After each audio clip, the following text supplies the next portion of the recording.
And I say 8 fronts because there are attacks on Jews in the diaspora as well.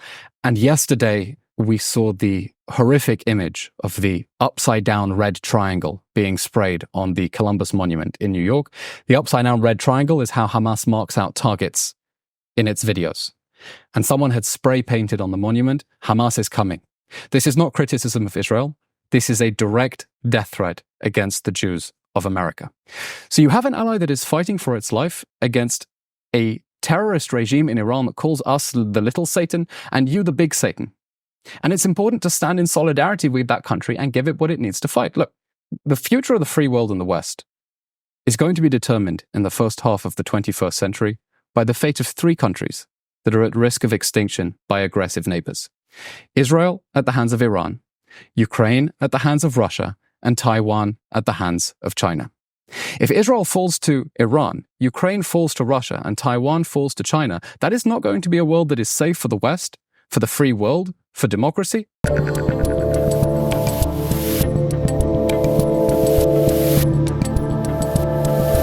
So you must have been pretty pleased with Bibi's speech yesterday, because I thought he did a fine job of that. It was a very powerful speech. It sounded almost like a highlights reel of the top zingers that have come across my Twitter feed. Right. One line. He definitely didn't come up with the chickens for KFC line. I've heard that one before. He didn't come up with chickens for KFC. And you know what? There were a few lines where people texted me saying, "Did the Prime Minister take that from you?" I said, "No, that was his line actually, but I was amplifying it." Yeah. Some very, very powerful lines. Look, Prime Minister Netanyahu is an outstanding orator. His last speech in Congress was, I think, one of the best speeches of the 21st century.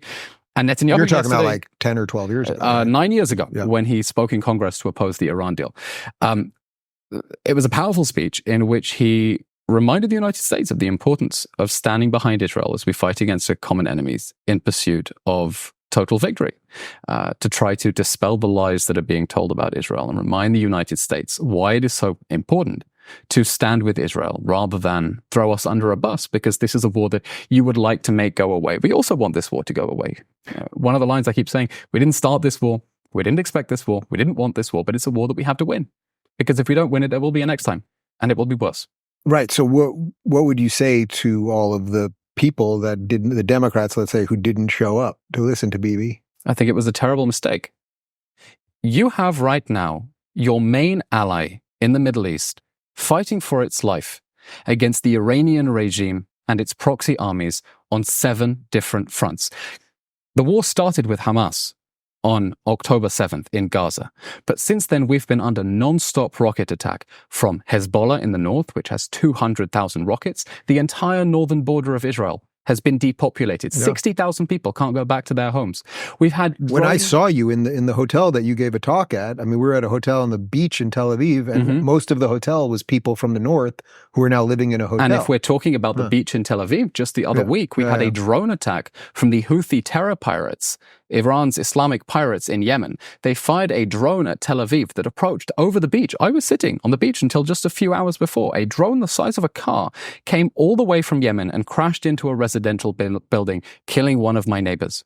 Terror attacks from the West Bank, from Judea and Samaria. Rocket and drone attacks from Syria, from Iraq, from Iran itself in April. Israel was the victim of the biggest ballistic missile attack in world history after Russia's initial attack on Ukraine in the early hours of the war there.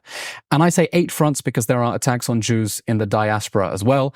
And yesterday, we saw the horrific image of the upside-down red triangle being sprayed on the Columbus Monument in New York. The upside-down red triangle is how Hamas marks out targets in its videos. And someone had spray-painted on the monument, "Hamas is coming." This is not criticism of Israel. This is a direct death threat against the Jews of America. So you have an ally that is fighting for its life against a terrorist regime in Iran that calls us the little Satan and you the big Satan. And it's important to stand in solidarity with that country and give it what it needs to fight. Look, the future of the free world in the West is going to be determined in the first half of the 21st century by the fate of 3 countries that are at risk of extinction by aggressive neighbors. Israel at the hands of Iran, Ukraine at the hands of Russia, and Taiwan at the hands of China. If Israel falls to Iran, Ukraine falls to Russia, and Taiwan falls to China, that is not going to be a world that is safe for the West, for the free world, for democracy. And these are all proxy wars.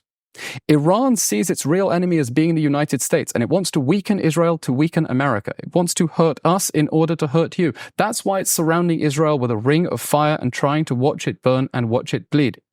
The Russia war against Ukraine is Russia's war against the United States through Ukraine. China's attacks, surrounding Taiwan, they haven't quite invaded yet. China's moves on Taiwan are also an attack on the United States through Taiwan. And I think it's important for leaders in the United States on both sides of the aisle to zoom out, look at what the geopolitical map looks like, understand who your allies are, understand who your enemies are, and work to strengthen your allies. How much of this, though, putting the geopolitics aside, it's just about the Jews? Like, it's not really much more complex than that. It just isn't. No other country would be expected to feed the people trying to kill them. No other country would be told that they have to drop leaflets and make phone calls and send texts. Like, we just kind of all know it, and it just is. And I think it's worth mentioning every now and again. It is, because what is so crazy about this current moment and the protests we're seeing against Israel, I call it the tentifada on campus, is the derangement. It's not about criticism. It's about trying to make Israel a symbol of evil incarnate by calling it a fascist, apartheid, white colonial, blah, blah, blah, that is guilty of genocide and starvation and everything. Taking a country that is a dispersed and scattered minority, coming back to their ancestral homeland from across the globe, from places like Morocco and Ethiopia, and calling that a white settler colony, shows that actually this isn't something that has to do with reality at all. Yeah. This is a derangement and the same pattern of anti-Semitism that historically has never been just a prejudice. It's never been about not liking Jews. It's about constructing a mindset in which the Jews are ultimately responsible for everything that is wrong in the world.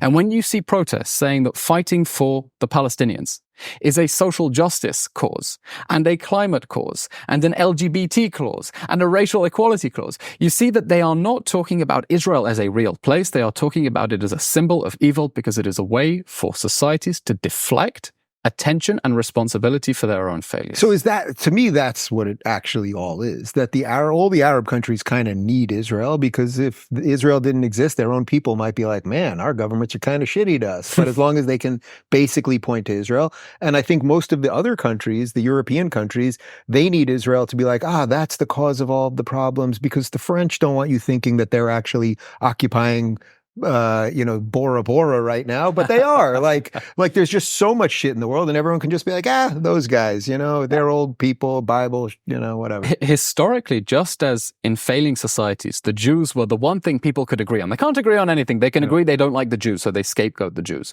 For decades, you had that in the Arab world as well. The one thing that these countries can agree on, at least raising the cause of hating Israel, is what unites them. You see it at the United Nations as well.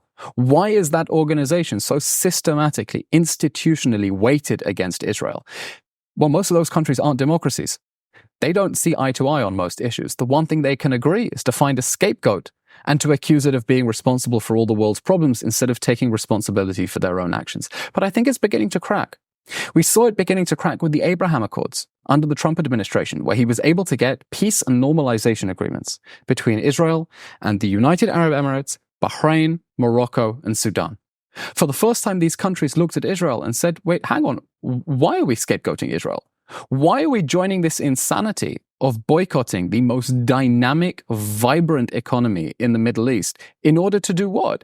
In order to give more breathing space to the Palestinians who aren't serious about achieving peace with Israel and just want to extend their forever war against Israel with American taxpayer money? Why are we doing this? And so the genius of the Abraham Accords was the ability to bring together countries that should see eye to eye, that should be working together, and bring them together in order to advance their own common prosperity.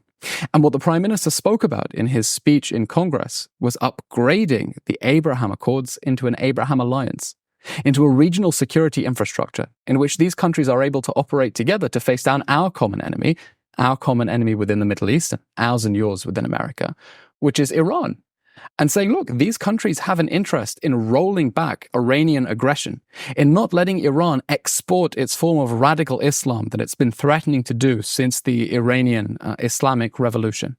And I hope that whoever wins in November. That will be our number one priority in the Middle East. Not to send American boots on the ground. We don't want that. It's to help the partners, the countries that should be partners, join forces to protect themselves. If you're looking for more enlightening conversations about international issues, check out our international playlist. And if you want to watch full interviews on a variety of topics, watch our full episode playlist, all right over here.